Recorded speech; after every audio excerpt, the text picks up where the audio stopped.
اعوذ باللہ من الشیطان الرجیم بسم اللہ الرحمن الرحیم سورۃ الانشراح بسم اللہ الرحمن الرحیم الم نشرح لک صدرک ووضعنا عنک وزرک الذی انقض ظہرک ورفعنا لک ذکرک۔ کیا ہم نے آپ کے لیے آپ کے سینے کو کھول نہیں دیا، انشراح نہیں دے دیا آپ کو، اور آپ پر جو ایک بوجھ پڑا ہوا تھا وہ اٹھا نہیں لیا۔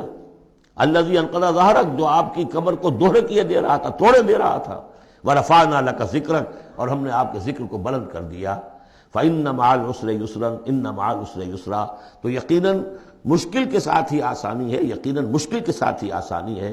فإذا فرغت فانصب وإلى ربك فارغب، تو جب آپ فارغ ہو جائیں تو پھر یہ کہ خوب کمر کس لیجئے، محنت کیجئے اور اپنے رب کی طرف راغب ہو جائیے۔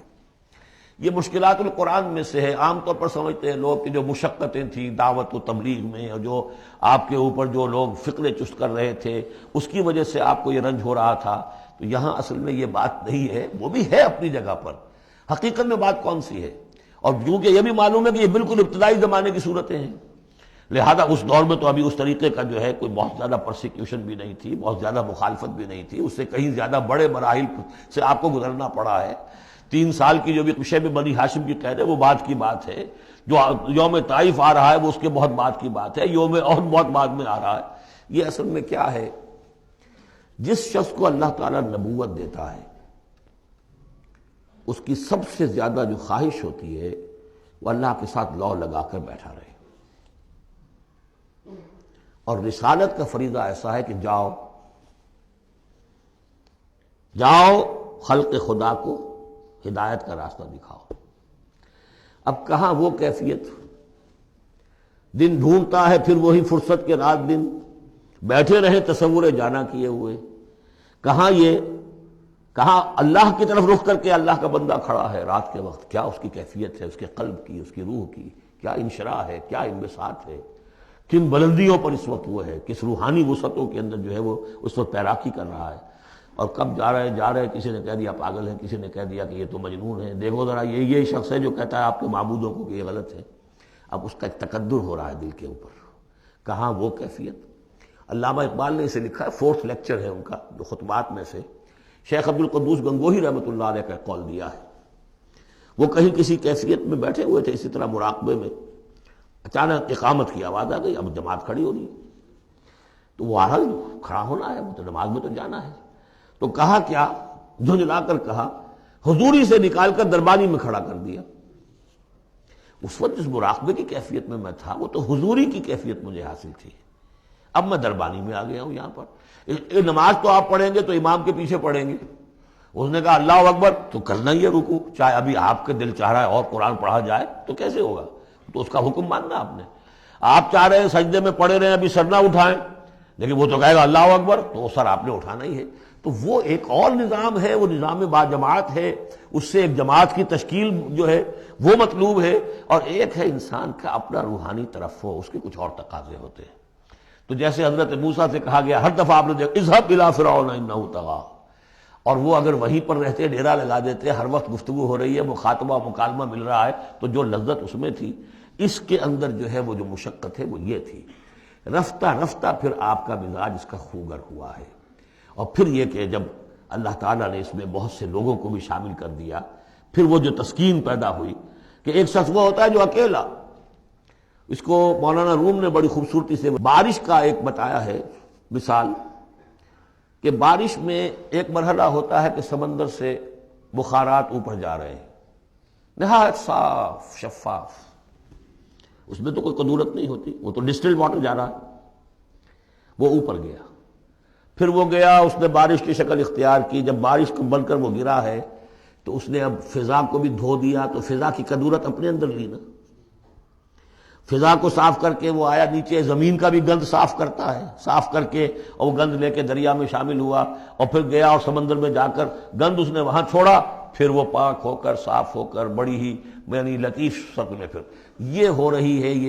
یہ ہے ایک سیر الی اللہ، اللہ کی طرف بڑھا جا رہا ہے۔ رات کو اللہ کا بندہ کھڑا ہے اور اللہ سے مناجات ہو رہی ہے، یہ وہ ہے بخارات کا اوپر اٹھنا، نہایت پاکیزہ لطیف کیفیت۔ اور جب آپ آئے ہیں تو بارش کے مانند ہے، اب آپ دھو رہے ہیں۔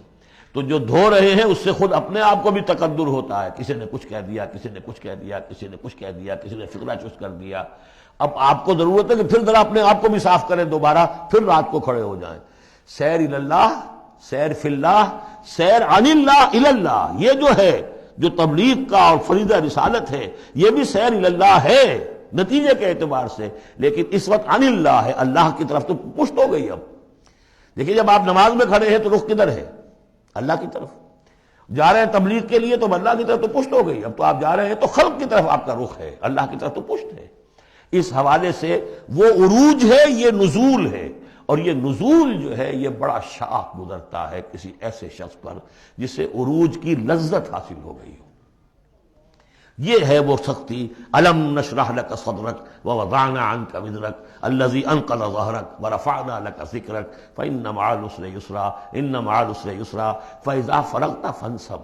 اے نبی وہ وقت آ جائے گا، آپ اپنے اس فرض منصبی سے جب فارغ ہو جائیں گے، جب اللہ کا دین غالب آ جائے گا، پھر آپ یکسو ہو کر وہ جو آخر میں آیا اذا جاء نصر اللہ والفتح ورأيت الناس يدخلون في دين الله افواجا فسبح بحمد ربك واستغفر انه كان توابا، پھر آپ ہمہ وقت اسی کام میں لگ جائیے. اور اسی لیے حضور نے اس وقت آخری فیصلہ کیا اللہم فی الرفیق الاعلی. بس اب میں فارغ ہوا اور اب میں مزید تاخیر نہیں چاہتا. حالانکہ نبیوں کو یہ آپشن ملتا ہے، اگر آپ ابھی چاہیں تو اور رہ سکتے ہیں دنیا میں، یہ آپشن ملا ہے. چنانچہ حضور نے اپنے مرض وفات میں جو خبر دی آ کر، جب آپ نے نماز پڑھائی ہے، بیماری میں ذرا سی کمی ہوئی تھی، باہر آپ آئے ہیں، حضرت ابوبکر نماز پڑھا رہے تھے، حضرت ابوبکر کے پاس جا کر آپ جو ہے بیٹھ گئے. اب حضرت ابوبکر جو ہے وہ اقتدا کر رہے ہیں حضور کی، اور پوری جماعت کر رہی ہے اقتدا حضرت ابوبکر کی. یہ نماز ہے، آخری باجماعت نماز. اس میں حضور نے فرمایا اللہ نے اپنے بندے کو ایک آپشن دی ہے، ایک اختیار دیا ہے. وہ چاہے تو، اب جو ایگزیکٹ الفاظ یاد نہیں ہے، نتیجہ اس کا یہی ہے کہ چاہے تو ابھی دنیا میں اور رہے. تو بندے نے اللہ کو قبول کر لیا ہے. حضرت ابوبکر رو پڑے اور لوگ حیران ہوئے، رو کیوں رہی ہے؟ یہ تو کوئی بات ایسی ہے نہیں. ان کے سمجھ میں آ گیا تھا کہ آپ نے اپنے انتقال کی خبر کر ہمیں دے دی.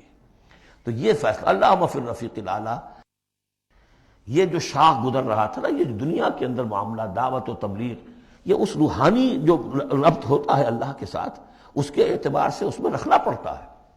کہاں وہ کیفیت، کہاں یہ کیفیت. اور اس کی وجہ سے جلدی آپ نے فرمائی، میں سمجھتا ہوں کہ اگر ابھی جو لوگ، یہ اتنا عظیم انقلاب برپا ہوا تھا عرب میں، اور یہ رأیت الناس يدخلون فی دین اللہ افواجا، ان کی ابھی بڑی تربیت کی ضرورت تھی. یہ تربیت کے مراحل ابھی ان کے پورے نہیں ہوئے تھے.